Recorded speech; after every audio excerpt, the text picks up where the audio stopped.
Hi, good morning everyone. ఈరోజు మనము ఈ యొక్క ఎలక్ట్రిసిటీ టాపిక్లో ఒకసారి అబ్జర్వ్ చేస్తే the most important concept Ohm's law అంటామండి. ఓకే, ద కరెంట్ ఎలక్ట్రిసిటీలో మనకు ఓమ్స్ లా అనేది ఏంటి? సో 100% ఎప్పుడు ఎగ్జామినేషన్లో క్వశ్చన్ ఇవ్వడం జరుగుతుంది.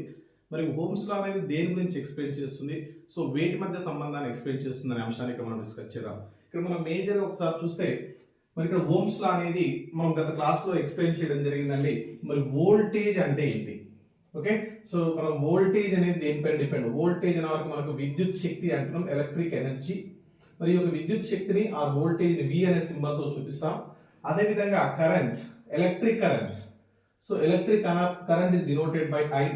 ఈ రెండింటి మధ్య సంబంధాన్ని ఎక్స్ప్లెయిన్ చేసేదే ఓమ్స్ లా అని చెప్తారండి. మరి కామెరిలింగస్ ఓమ్ అనే సైంటిస్ట్ ఒక వాహకంలో ప్రవహించే కరెంట్ అనేది ఏ రెండు అంశాలపైన డిపెండ్ అవుతుంది అనే అంశాన్ని ఇక్కడ తను తీసుకోవడం జరిగింది.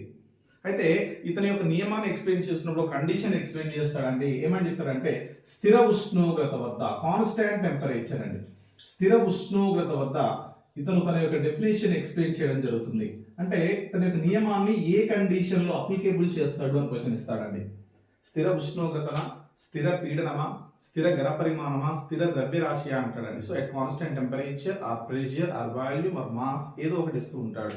సో తన కండిషన్ లో కాన్స్టెంట్ టెంపరేచర్ దగ్గర ఎక్స్ప్లెయిన్ చేస్తూ ఏదైనా ఒక వాహకంలో, ఫర్ ఎగ్జాంపుల్ చూడండి, ఇట్ ఈస్ ఏ కండక్టర్. మనకు తెలుసు గుడ్ కండక్టర్ అనేది silver followed by the copper. Yes, ఉత్తమమైన విద్యుత్ వాహకము సిల్వర్ అని చెప్తున్నాం. రెండోది ఏంటంటే కాపర్ అండి. So all the metals are acting as a good conductors, right? అన్ని లోహాలు వాహకం లాగా పనిచేస్తాయి. ఎప్పుడైతే మనం ఒక సెల్ ఆ బ్యాటరీని ఎప్పుడైతే కనెక్ట్ చేయడం జరిగిందో, మరి దీని నుంచి ఏమొస్తుందండి, ఇక్కడ మనకి ఏముంటుంది, వోల్టేజ్ అనేది ఉంటుంది. మనం కూడా చూస్తున్నాం ఈ రోజు డ్రై సెల్స్ అంటాం. డ్రై సెల్ దగ్గర రాసి ఉంటుంది 1.5 వోల్ట్ అని. సో ఇట్లా వోల్టేజ్ ఎప్పుడైతే కనెక్ట్ చేసామో ఈ కండక్టర్ అండి. సో చూడండి, so is a conductor. For example you take the conductor A and B అనే ఒక కండక్టర్ తీసుకుంటే ఈ కండక్టర్ ఏమవుతుంది సార్, మనకి వోల్టేజ్ వల్ల ఏం జనరేట్ అయింది, కరెంట్ జనరేట్ అయింది.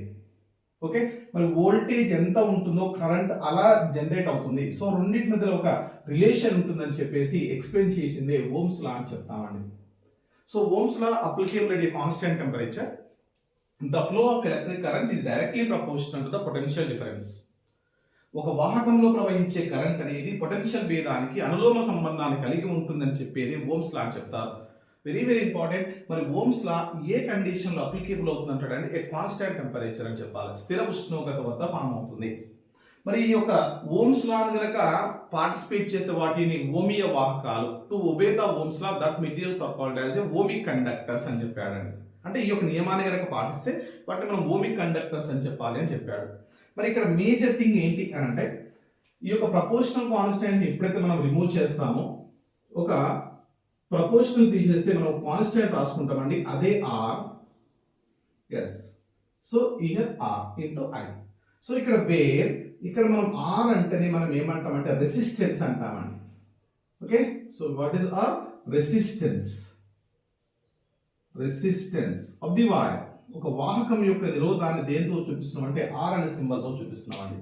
సో మరి ఇక్కడ రెసిస్టెన్స్ అంటే ఏంటంటే, సో మనం కూడా చెప్తున్నాం కదండి, రెసిస్టెన్స్ పవర్ అంటామండి. So to oppose the flow of electric current in the circuit, ఒక వలయంలో విద్యుత్ ప్రవాహాన్ని వ్యతిరేకించే పరికరాన్ని ఏమంటామంటే రెసిస్టెన్స్ అంటాం. అంటే రెసిస్టెన్స్ ఎక్కువగా ఉందనుకో ఆ యొక్క వైర్ లో కరెంట్ ఎక్కువగా పాస్ అవ్వదండి.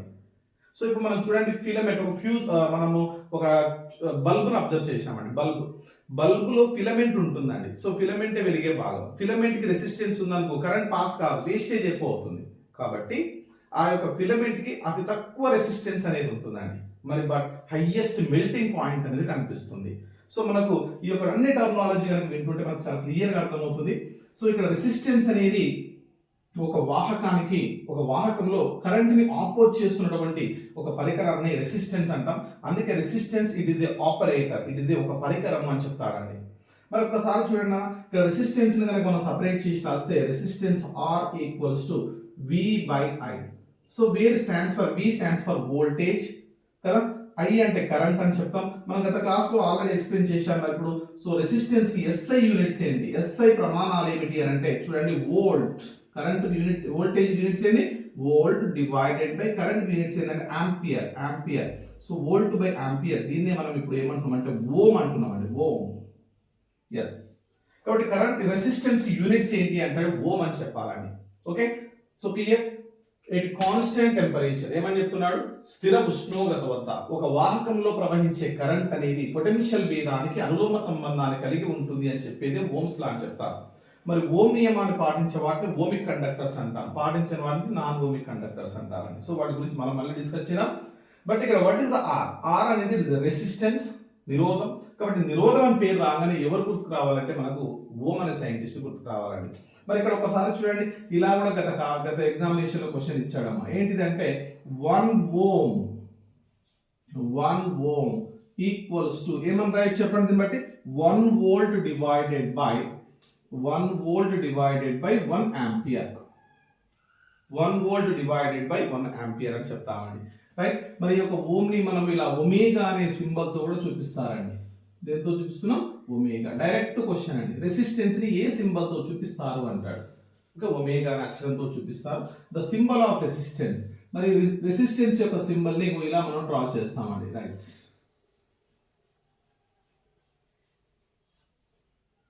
ఓకే, సో దీని కామన్ గా మనం రెసిస్టెన్స్ ఆర్ ఒమేగా అనే సింబల్స్ తోటి మనము for example 1000 kilo ohms, mega ohms, giga ohms అంటే హైయెస్ట్ రెసిస్టెన్స్ అనేవి కనిపిస్తూ ఉంటాయండి.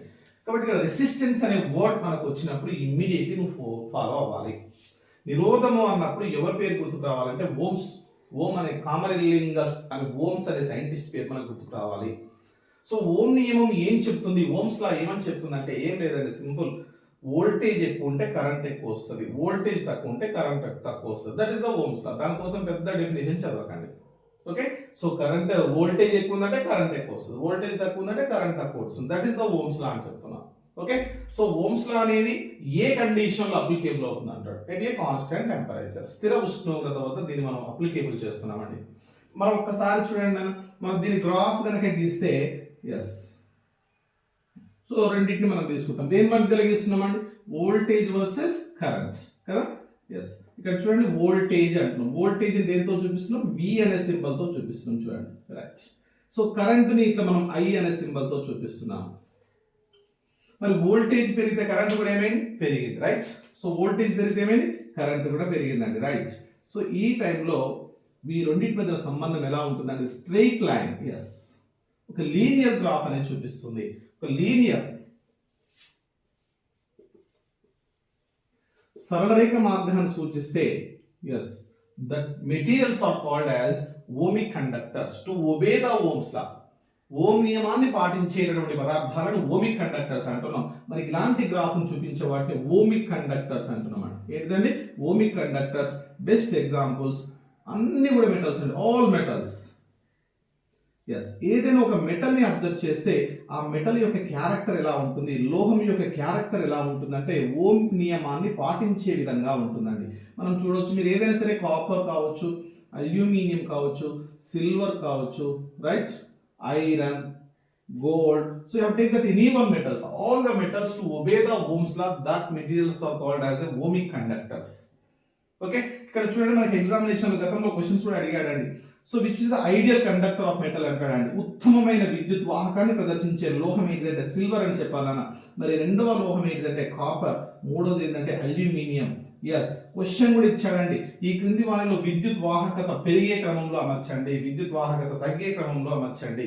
Okay, to decreasing or increasing order of the conductivity of the metals అంటాడు. ఓకే, సో ఇక్కడ మనకు very very important. So Ohm's law అనేది ఏం చెప్తుంది, ఓమ్ లా అనేది దేన్ని ఎక్స్ప్లెయిన్ చేస్తుంది, వోల్టేజ్ కి కరెంట్ కి మధ్య సంబంధాన్ని ఎక్స్ప్లెయిన్ చేస్తుంది. ఓమిక్ కండక్టర్స్ అనేది ఎలాంటి గ్రాఫ్ ని చూపిస్తాయి, linears. So given the any one ohmic conductors, definitely to మనం ఏమని చెప్తామంటే ఇక్కడ metals either copper, aluminum or gold or silver, you have to take that any one metals, all the metals are acting as a good conductors. The ideal conductor is silver followed by the copper. Okay, కాబట్టి వాటి యొక్క nature కూడా very very important. Okay, thank you everyone.